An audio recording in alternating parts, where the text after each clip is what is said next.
Hello, good evening everybody, and welcome to tonight's recital with Carolyn Sampson and Joseph Middleton. I'm in the lucky position of having heard this program already because my wife and I were in Amsterdam recently, and whenever we're in Amsterdam I get comps for concerts because British musicians are playing there. We heard the whole program in the Musica, which gave me some ideas about how to do a talk. Because the thing is, there are a lot of things in this program, and if I talk you through every single one of them, you would fall asleep and miss the concert. So I've cherry-picked shamelessly to talk about some things that probably you all know, although I am speaking to the people in the room that don't know this repertoire. I'm going to begin with Schubert's An die Musik, possibly the most famous Schubert song. But it has one or two little wrinkles, which I just thought I'd demonstrate in a moment. So An die Musik was composed in 1817, when Schubert was 20, but only published about 10 years later. That's not unusual with Schubert. Some of his songs weren't published until the 1890s. So 10 years is relatively quick to go to press. And it came at a time when Schubert was only just becoming known. 1817 is the first year that his name appears in a Viennese newspaper. And the previous year, his Fifth Symphony had been performed for the first time in a private house, not a public place, but in a private house. Only the next year, 1818, was there any public performance of a work of Schubert's. Only in 1819 was one of his songs sung in public. Both of those performances happened in a pub in Vienna. I think pubs are very important venues here. An die Musik was only published 10 years later. That was the year when Schubert was composing Winterreise. But to all intents and purposes, it is a relatively middle period song for Schubert. The poem is by Franz von Schober. Schubert set over 50 of Schober's poems and an opera libretto as well. Now, Schober gets a rather mixed press. He was described as highly charismatic, yet a profligate dabbler in the arts. He began law studies in Vienna, but didn't finish the course. I can sympathize with that. His mother's apartment was a place for a literary and musical circle to meet regularly, and that's Schubert started attending these meetings quite often. Later on, many years later, a friend of Schubert's wrote about Schober, and he said, Schubert's genius attracted the heart of a seductively amiable and brilliant young man, whose extraordinary gifts would have been richly repaid by a stricter schooling than the one he had. This scintillating individuality won a lasting and pernicious influence over Schubert's honest susceptibility. So Schober was a bit dodgy, frankly. He himself saw it rather differently. He said, in 1876, he said, I'll always remember the eternally uplifting feeling of having freed this immortal master from the constraint of school and having led him on his path of independent creation. So he had obvious reasons for saying that. He wasn't going to say he was the one who corrupted Schubert and led him astray. But there was a lot of mixed feelings about this. An die Musik was one of two poems of Schober that Schubert set that year, one of a pair. The other one is Trost im Leide, in Lieder, Consolation in Song. A similar sort of subject. And both these songs use the symbolism of the Aeolian harp. Remember the Aeolian harp. In An die Musik, the harp appears in the second stanza. It gives the poet a glimpse of happier times. So often has a sigh from thy harp drifted, a chord from thee, holy and full of bliss, a glimpse of better times from heaven lifted. He wrote two versions of An die Musik. I'm not going to plough through the myriad of very tiny differences, but the thrust of the revisions Schubert made were to make it a bit more user-friendly to the amateur singer. So his first version leaves out one or two details which any professional musician would fill in themselves. But Schubert added a few details just to make sure that the things that mattered really did happen. And I'm just going to talk to you a bit about this, because this song is so well known that it's in danger of being sort of going past and reminding you of the song. But I just want to talk about a couple of things. So all the way through this song, the piano's right hand is playing something like that, all the way through. So I'm going to show you what happens, because the tune begins in the piano, in the left hand.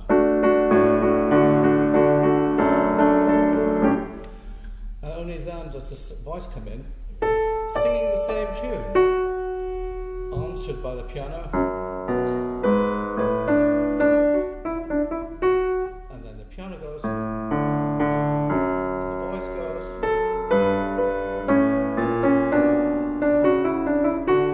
So there is a sort of duet going on between the bass part of the piano and the voice. They're almost playing the same music, but never at the same time. So the effect is a little bit like a displaced mirror, or ripples in a reflection that are seen from a slightly unusual angle. When he's singing about music, a second-rate composer would have written this. I am a second-rate composer. Du holte Kunst in D. Yeah, nice D major thing. It's all about music, so we get the notes of the common chord. But he doesn't do that. He does.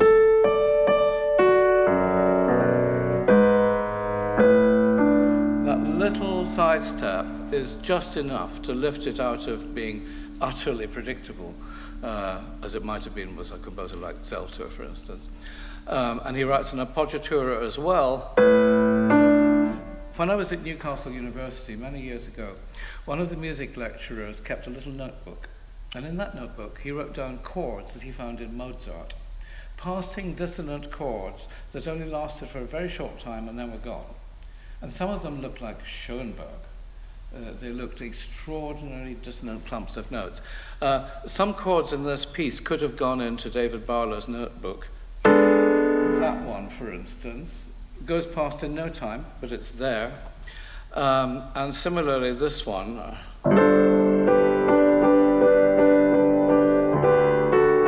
And then this one.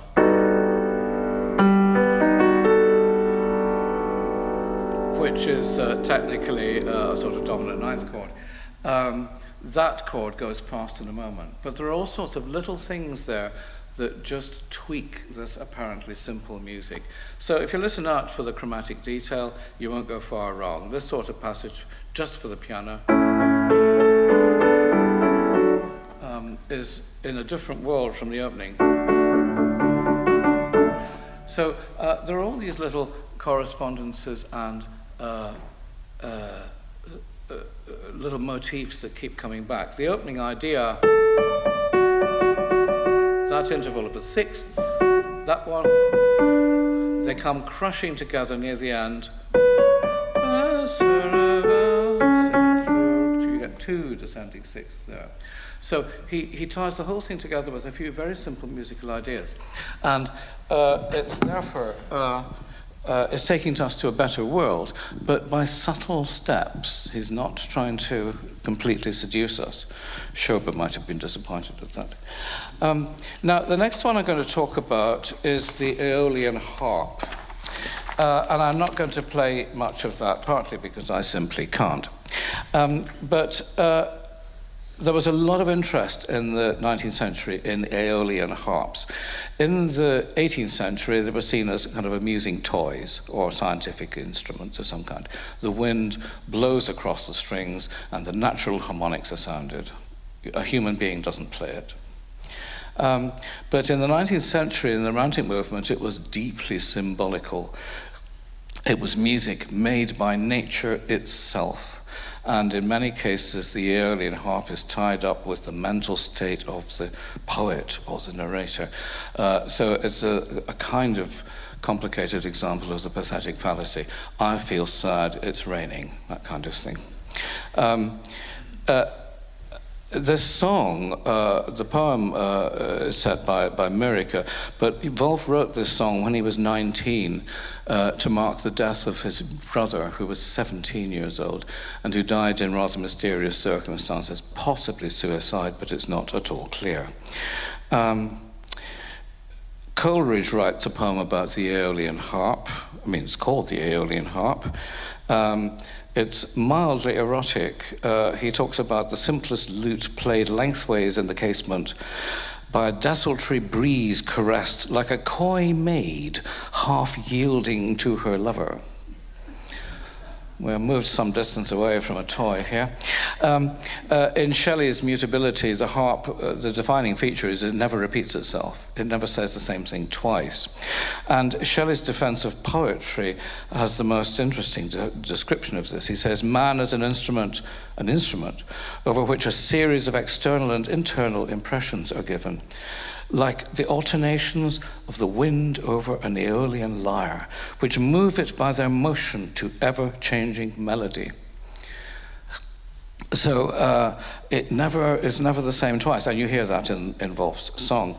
And I have to mention the amusing version of the Aeolian harp, and we have a long way from the world of Lieder here, in James Joyce's Ulysses, because there is one section of a chapter, the chapter itself is called Aeolus, and one little section of this is marked, O harp Aeolian. He took a reel of dental floss from his waistcoat pocket and, breaking off a piece, twanged it smartly between two and two of his resonant, unwashed teeth. Bing, bang, bing, bang. So for Joyce and Leopold Bloom, the dental floss is the Aeolian harp. That's a picture to keep in your minds. Nominally in C-sharp minor at the beginning, but quickly moves to the relative major of E major, if you're interested in these things, for the body of the song. And the piano constantly plays slow, arpeggiated chords all the way through. And they get slower and slower and fade out at the end. Émile Paladil is a somewhat unknown composer, so I'm just going to talk a little about him, although your program notes probably fill in what you need to know. But he was a child prodigy. He entered the Paris Conservatoire at the age of 10. He was the youngest ever winner of the Prix de Rome. And you might, if you were at the talk yesterday, Barbara Kelly's talk, she mentioned Fauré and the Prix de Rome. It's always a controversial composition prize, dogged in problems and dramas, more famous for the people that didn't win it than the people who did. But he won it, he was 3 years after Bizet won it. For a while, his lover was the mezzo-soprano Célestine Gallimarié, who was most famous for creating the title role in Carmen. You might like to ponder that for a moment. He wrote quite a lot for the stage, a symphony, a load of songs, piano pieces, sacred pieces, and an opera called Patrie, which was based on the Flemish nationalist theme that you also find in Verdi's Don Carlos. It actually ran for more performances in Paris than Verdi's opera did. The text, and here I want to stress that we at Leeds Lieder go to endless pains here. The text of Tissé is taken from a play of the same name by Molière, but versified by Corneille, written in 1671, and it's a reworking of the Cupid and Psyche legend. In this one, Amour is Cupid, and Amour is complaining because Psyché is too absorbed with her family to pay him any attention. He begs her to only have eyes for me, who only have eyes for you. And she replies saying, can you really be jealous of my family? And he said, yes, and this is where he sings the song, the song that Paladil says, yes, I'm jealous. I'm jealous of everything. Everything that touches you, the air you breathe, all that kind of thing. And here, he is actually borrowing from Anacreon's Ode number 20. I'm sure it comes flooding to mind, where the poet wishes he himself was his beloved's clothes, or the water she washes in. Let you absorb that for a moment. And Amour breaks off after this song and says, okay, I give in. And he gets Zephyrus to get Amour's sister, to get Psyche's sisters. Zephyrus flies across the theatre and disappears into the clouds, ending Act 3. You will never see this play. In the complete Molière edition of 1880, Ahem, these lines were described, the words of the song, as having been quoted 1,000 times, cité 1000 fois. So in spite of their apparently obscure origins, they were probably familiar to Paladil, possibly from the French version of Palgrave's Golden Treasury or something like that. And it has, it's really quite a simple song, in some ways simpler than An die Musik. Some rhythms keep repeating. In the piano part, we hear this figure.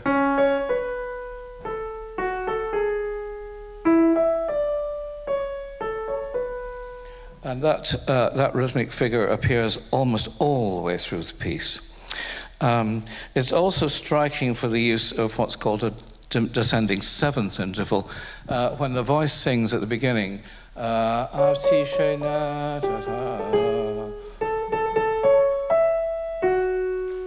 word, nature in the French, that's very expressive. He could go up a tone, it's the same F sharp, but it would mean nothing at all. So he comes down and then goes up again. And there's a beautiful rising bass line in the piano part. Very little decoration as such. It's just at the point where the poet sings about the caresse du vent, the caresses of the wind. The singer breaks into a triplet rhythm. A tiny bit of word painting there, but very restrained. The music is also overall in a sort of ABA structure. We hear the opening music, something a bit different in the middle, something more or less like the opening music at the end. That does not match up with the structure of the verse as such. And music has this ability to completely dissolve questions of line endings, rhyme schemes, paragraphs, all that kind of thing. And we hear it restructured in that way. That's Paladil, a very beautiful song, remarkably simple one. Made a huge impression the last time we heard it. And it has a 17th century text, a bit like Ivor Gurney's Sleep. Ivor Gurney was mentally ill, he suffered from depression, he survived the First World War, but he was scarred by his experiences and never fully recovered. And this song, on its own, clearly expresses Gurney's personal feelings of hopelessness and depression. He can't sleep. But this poem is also a 17th century English poem. And it comes from Beaumont and Fletcher's comedy, The Woman Hater or The Hungry Courtier. You will never see that play. From 1607. It's a comedy, but this song is pure Jacobean melancholy. It's right up there with Dowland's In Darkness Let Me Dwell or something like that. And it comes in a scene between the actual woman hater of the title and a woman, Oriana.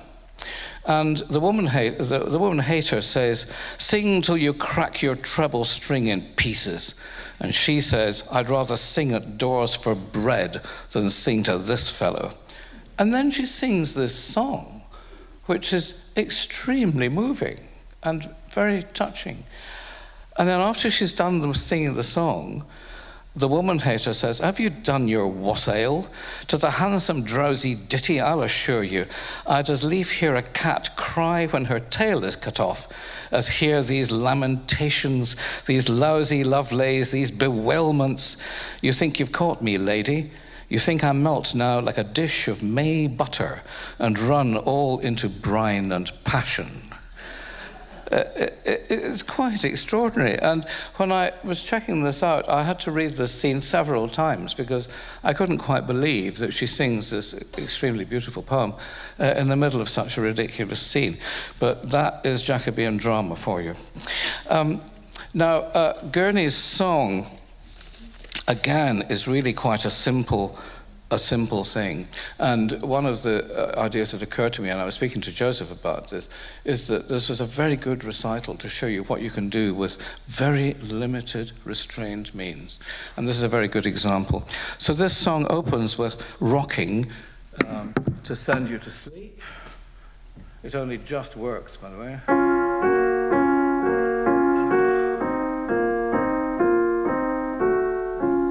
And that figure runs with variations all the way through the song.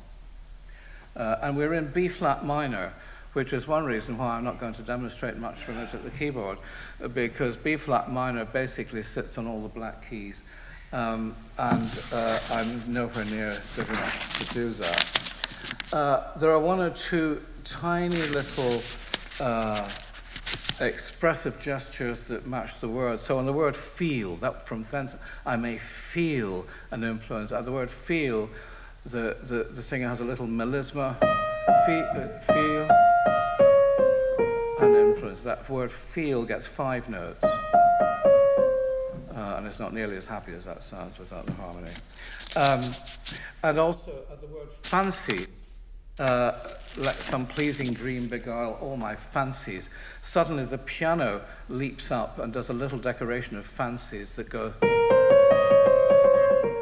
So a little bit of word painting there. Otherwise, we carry on with very much the same sort of music. And again, there are some strikingly, some very surprising harmonies, which Joe will amply demonstrate far better than I could ever do. So it's a simple song for a very complicated and surprising background. So try not to think of the woman hater laughing his head off before the thing. Now, I just have 5 minutes left to talk about Duparc's L'Invitation au Voyage. This is often described as the central masterpiece of French melody. Composed in 1870, it sets 2 verses of the 3 verses that Baudelaire wrote in his poem. And that poem, it's all very mystical and luxurious and more than slightly decadent, but actually it describes his love of the countryside of Holland, which he described himself as a singular country drowned in the mists of our north, and it could be called the east of the west, the China of Europe. I don't think many Dutch people see it like that, frankly, but in the text where he talks about canals and boats, it's a Dutch landscape that he has in mind. It's not Venice, it's the Netherlands.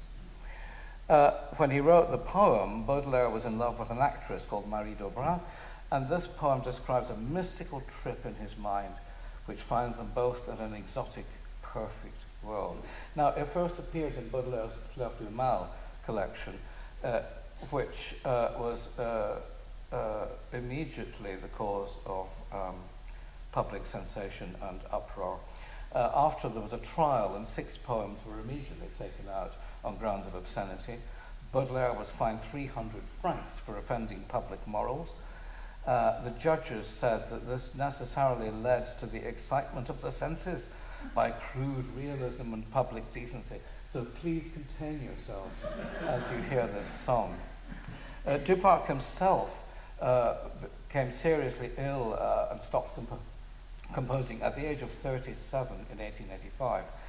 And he started to lose his vision as well. And he destroyed most of his music, leaving fewer than 40 pieces. He wrote much more than that, but he destroyed a lot of it. So Duparc is a very special place in this repertoire because it's such a small corpus of work.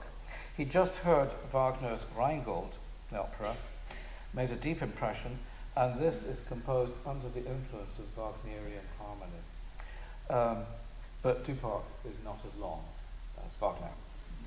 Now, L'Invitation au Voyage is not an invitation to go round Whitby Harbour on a boat. It's a journey into pleasure. And it's quite decadent, but there is some stability here. All the way through, almost all the way through, you'll hear that. No matter what the harmony. That's a C pedal, and we start in C minor.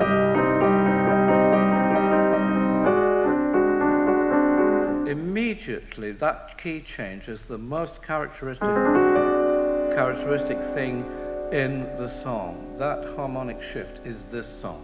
And we hear it many times. That chord, here we spare no pains, is basically a French augmented sixth. And if you want to talk about this in the interval, just make sure someone else is listening and say, I did like the way Joe played the French sixths in the second bar. This chord is made of two superimposed tritones. And harmonically, it can go almost anywhere. It's like what they used to say about Clapham Junction. You know, you could go anywhere from Clapham Junction, or maybe Crewe. Or in Paris, it would be Châtelet-les-Halles, if you can find your way. That harmonic shift is very characteristic, and that chord, that distinctive chord, you'll hear in lots of different versions. And this trip into this exotic land of Holland is not quite what it seems. The woman is said to have treacherous eyes. And there's one phrase, aimer à loisir. Aimer et mourir, love and death. And that you hear first in the voice, but then you hear it in the piano while the voice sings something similar but different. So the voice sings, c'est pour assouvir ton moindre désir. But underneath that,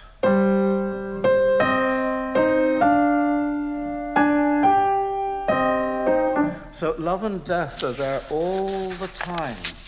And in fact, they are there right at the end. The last concrete idea you hear in the piano part is, and then it dissolves into arpeggios, and we finish. So love and death are underneath this, and this song is not absolutely what it seems. There are a lot of other details, but I think I've made it to time. So thank you very much for your attention, and I hope you enjoy the concert.